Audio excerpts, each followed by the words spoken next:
Ici, à Erevan, sur la route de l'aéroport, ce samedi est un jour spécial pour ses clients du grand magasin de vente Super U de Cotonou, à Bomekalavi et à Papa. Retenus comme étant les gagnants du jeu Tombola spécial 15 ans de Super U, ils sont là pour recevoir leur lot. Quand tu viens là, et tout ce dont tu as besoin, tu en trouves. C'est que c'est la qualité, quoi. Le confort impose parce que le même produit qu'on trouve ici, il est conservé. Dedans, il y a la fraîcheur, il y a des commodités de conservation. Par contre, au dehors ici, il y a l'effet de la chaleur qui frappe le produit et ça peut prendre un coup. C'est pas la première fois que je participe, c'est pas la première fois que je gagne. Ça fait plaisir, je suis vraiment content, je suis heureux. Parce que pour la première fois, j'ai gagné de l'eau. Ce qui me donne tellement la joie. L'essentiel des lots est composé de réfrigérateurs, de cuisinières à gaz, 15 chèques d'une valeur d'1 million de francs CFA dont les clients sont priés de dépenser la moitié à Super U. Du 24 août au 26 septembre dernier, nous avons invité notre aimable clientèle à participer à un jeu Tombola, lequel marque le 15e anniversaire de notre enseigne, notre magasin, nos magasins U. Alors, comme vous constatez, nous sommes au thème de l'événement sous la responsabilité de Maître Simplice Dako, huissier de justice. Un tirage au sort a été fait. Comme par le passé, nous nous sommes mis à l'œuvre et avons accompli les formalités, les significations et tous les actes nécessaires à l'obtention de l'autorisation du ministère de l'économie et des finances. C'est cette autorisation qui a été mise à exécution et qui a permis l'événement de ce jour, qui n'est que l'aboutissement de toutes les étapes soigneusement consignées dans le règlement du jeu. Donc nous avons d'abord scellé les 3 unes des 3 magasins et il y a eu 116 lots qui ont été mis en compétition et évidemment tous ces lots ont été pourvus pour qu'aujourd'hui on en soit à l'événement de remise de l'eau. Avec 45 chèques cadeaux de 15 000 francs CFA, 30 caisses de vin, des VTT de qualité supérieure estampillés Erevan et 10 bons de minutes shopping de 100 000 francs, Super U travaille depuis 15 ans à la fidélisation de sa clientèle.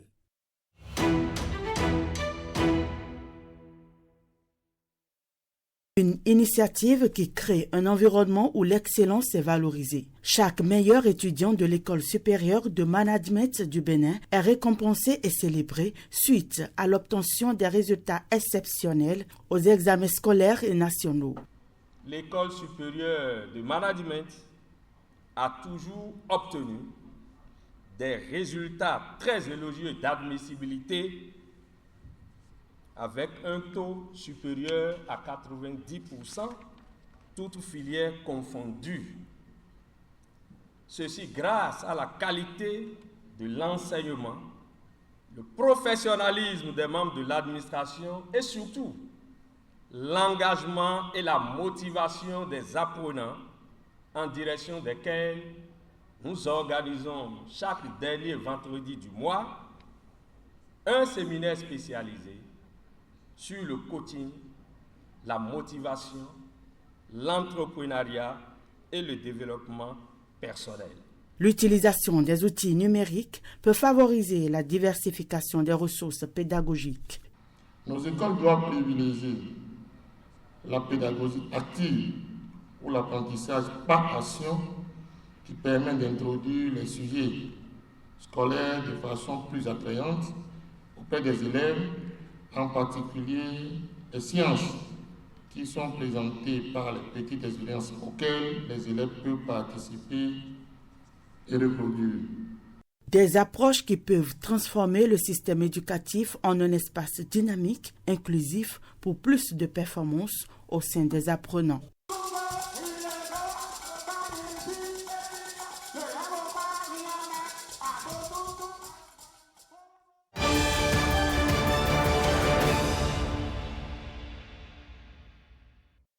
L'acte 1 de la célébration des 25 ans de la Fondation Vallée a eu lieu le 21 septembre dernier à Hanoï, au Vietnam, un des pays d'intervention de la Fondation. L'acte 2 est prévu pour ce mois d'octobre au Bénin. La deuxième grande activité aura lieu le 26 octobre à Cotonou, au Palais des Congrès. Ce sera la plus grande avec 1200 invités attendus. On parle de Odon Vallée, on parle de la famille Vallée, mais il y a une histoire derrière tout ça. Je remercie énormément. Odon Vallée, pendant 25 ans, a su incarner la philosophie à l'origine de la fondation qui porte son nom de famille. Son père lui-même était fils d'ouvrier et a eu beaucoup de difficultés à financer ses études. Heureusement, il a fait de brillantes études et une très bonne carrière dans le domaine des assurances. Et en décédant, il a légué un héritage important à ses enfants, Odon Vallée, son frère Jean-Daniel Vallée et leur maman Solange Vallée. Cet héritage est mis dès lors au service de la promotion de l'excellence en milieu scolaire dans 3 pays que sont la France, le Vietnam et le Bénin. À travers le CAEB, la Fondation Vallée a octroyé en 25 années des bourses d'études à un peu plus de 20 000 apprenants béninois. Plusieurs bibliothèques ont également vu le jour à Porto Novo, à Abomey-Calavi, Godomey, Abomey, Parakou et Natitengu. Les bibliothèques aujourd'hui sont ouvertes à tous les enfants du Bénin, enfants, adolescents, jeunes et adultes.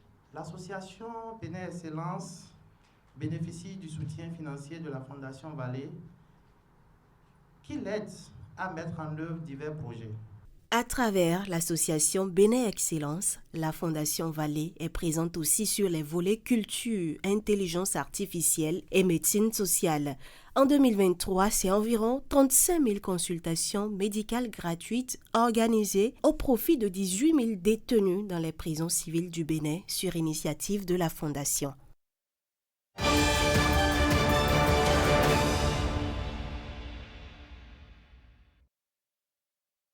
Elles sont aussi des actrices du changement dans nos communautés et entendent jouer pleinement leur partition. À la faveur de la Journée internationale de la fille, sous le thème « La vision des filles pour l'avenir », elles réaffirment cette détermination. Ce thème nous inspire à imaginer un avenir où chaque fille peut réaliser son plein potentiel.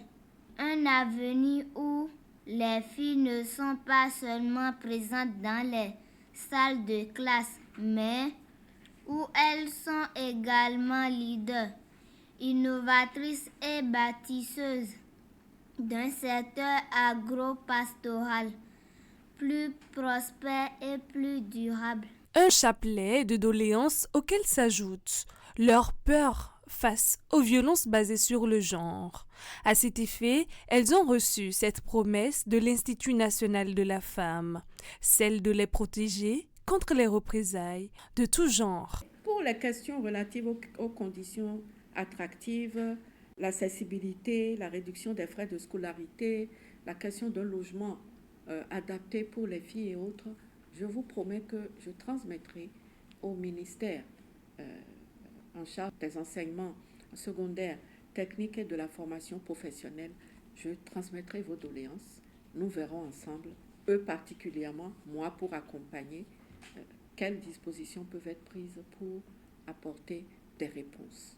Une motivation de plus pour ces filles des lycées techniques agricoles du Bénin. Elles pourront compter sur ce soutien de taille, lever les goulots d'étranglement à leur bonne éducation.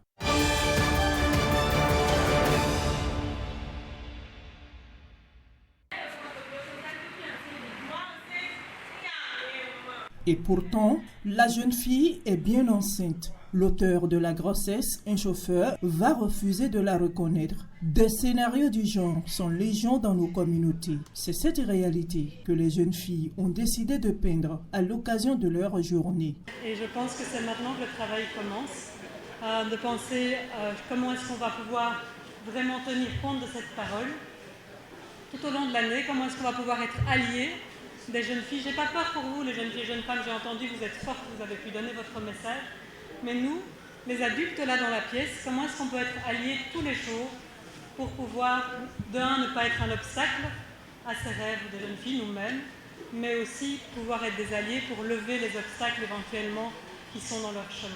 Au niveau de la coopération belge, en général, les questions de genre, notamment sont des questions qui sont transversales, c'est-à-dire qu'elles s'intègrent dans absolument tous les programmes et toutes les interventions que nous menons, que ce soit au niveau de la police républicaine, du port, de la santé et de l'agriculture. Il y a toujours un volet genre, c'est-à-dire des lunettes genre que l'on met dans la formulation de nos projets.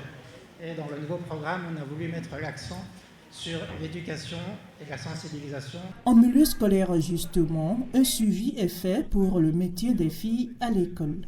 Nous essayons de faire des accompagnements en invitant les professeurs à faire des cours de renforcement.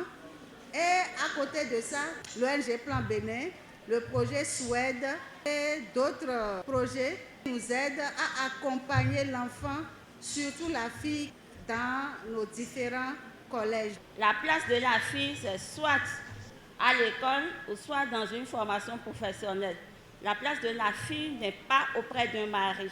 Pour susciter la saine émulation chez les filles, elles ont suivi des témoignages inspirants de 7 modèles féminins. Une manière pour Enabel Bénin et l'AFD de les encourager à explorer aussi des domaines traditionnellement réservés aux hommes.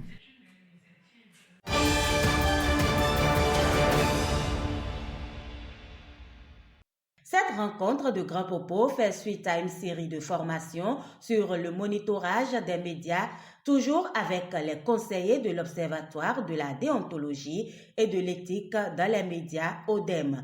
Elle entre dans le cadre du projet Média B, mobilisation, éducation, dialogue et information au Bénin. Le projet vise, en mettant l'accent sur les professionnels des médias, à déconstruire les stéréotypes qui sont défavorables à la paix et lutter contre la désinformation, le sexisme, le discours haineux. Cette nouvelle session donc, est une nouvelle opportunité pour nos chers conseillers donc, de nous ressourcer, de mieux apprendre, de mieux nous aguerrir pour affronter les défis qui arrivent, notamment ces élections générales que le Bénin va vivre dans quelques mois, nous renforcer pour nous permettre donc de jouer efficacement notre rôle, de jouer efficacement notre partition dans le maintien de la paix. La formation porte sur la méthodologie d'analyse des médias. Un travail sur la proposition de révision du code de déontologie de la presse béninoise est également prévu. Avec l'arrivée de ce qu'on appelle les nouveaux médias, ce sont les plus grands défis pour les journalistes, pour les médias et aussi en face des élections qui vont arriver d'ici un peu plus d'un an. Les journalistes de Bénin, l'ODEM en particulier, pour ce que je vois, ils sont en train de faire plein d'efforts pour se mettre au jour. D'abord remercier les partenaires qui ont accepté d'accompagner l'ODEM pour la paix, la cohésion sociale que nous avons, parce que nous avons un contexte sécuritaire délicat dans le pays et plus que jamais, on a besoin de l'ODEM, on a besoin de l'appui de l'ODEM. Au-delà de l'ODEM, c'est toute la presse que nous devons vraiment sensibiliser pour cette notion importante qu'est la paix et la cohésion. Le projet Média B est mis en œuvre par un consortium d'ONG. Il appelle tous les médias à jouer leur rôle, surtout à œuvrer pour construire une paix durable au Bénin.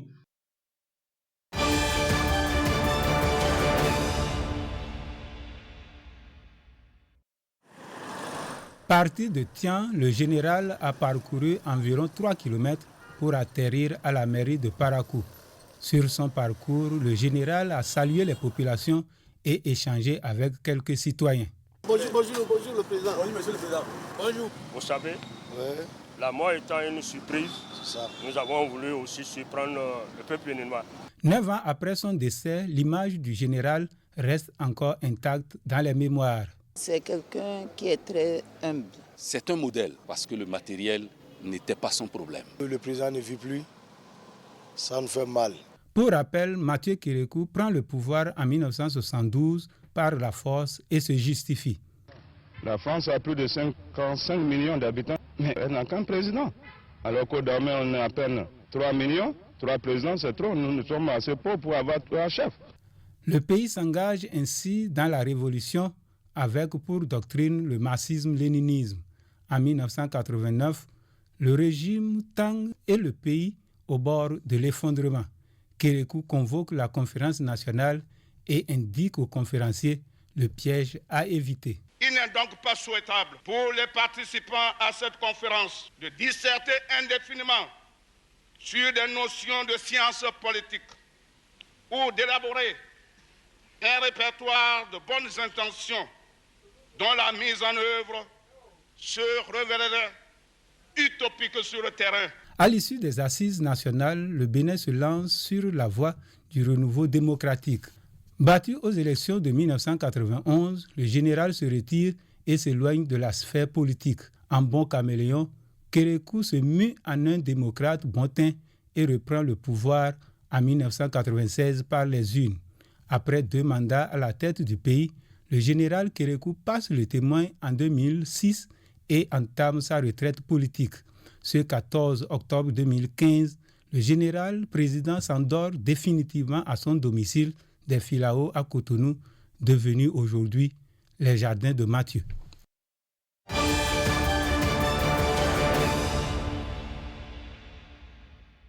Des réalisations d'œuvres d'art emblématiques exposées au Palais Royal d'Afamé. Elles participent toutes de la valorisation des attraits touristiques et du patrimoine mémoriel du royaume de Doba, actuel territoire de la commune de Bonou. C'est pour créer l'instinct artistique dans le cœur des jeunes.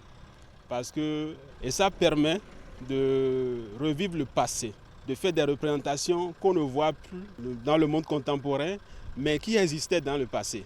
Toutes ces œuvres d'art réalisées de main de maître par un fils de Bonou, l'artiste plasticien Pascal Setonji, véhiculent chacune un message. L'idée de les exposer au Palais Royal d'Afamé est née à la faveur des rencontres culturelles et scientifiques communautaires organisées en 2022 par le Conseil communal de Bonou. Ce qui se passe au niveau macro, au niveau national, avec le président de la République, toutes les communes ont intérêt à copier ça au niveau communal. Et c'est dans cette dynamique que s'est inscrite la commune de Bonou. C'est ça que vous voyez à travers ces œuvres qui sont exposées ici aujourd'hui, qui participent à la promotion de la valorisation de l'art dans la commune de Bonou, dans un contexte où il est question de la réécriture de l'histoire de la commune de Bonou à travers cette initiative importante de 2022. Plus d'une quarantaine d'objets d'art réalisés et exposés au Palais Royal de Bonou. Depuis 2 ans, le lieu est devenu un pôle d'attraction. L'installation de ces œuvres d'art est un trait d'union entre ma commune, sinon mon palais et bien d'autres partenaires. Je peux vous dire que quand quelqu'un vient et nous rend visite, il profite pour visiter ces œuvres qui sont installées ici et là. Par exemple, à l'ambassade de France et autres, qui pensent nouer un lien, un partenariat avec nous pour contribuer à la valorisation et à la révélation. Le prestige qui accompagne un roi, qui accompagne un royaume, n'est pas sans l'art. Et qui dit l'art parle des œuvres d'art. D'abord, quand vous allez dans un palais royal, vous voyez ce que on appelle les artefacts, des dessins qu'on trouve au niveau des murs. Tout ça là, ça a une signification. Par exemple, les symboles, les signes pour reconnaître un roi, il faut les matérialiser. Et tout ça là, c'est de la beauté, c'est de l'art qui accompagne. Dans les tout prochains mois, il est envisagé la création d'un centre des métiers afin de former les jeunes dont les talents artistiques sommeillent encore.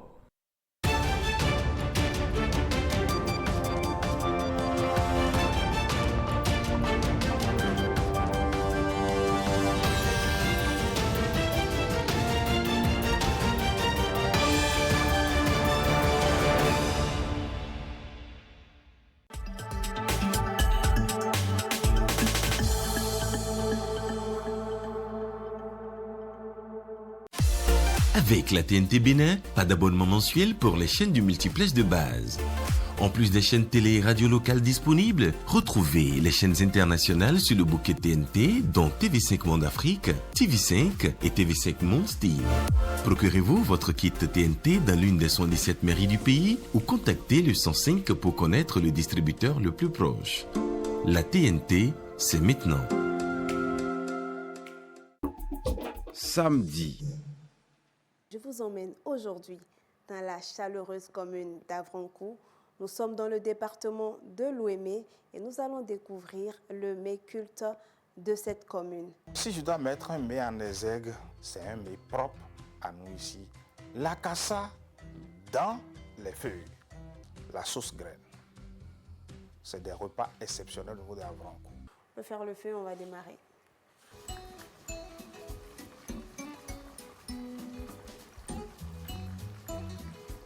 Voilà, nous avons passé un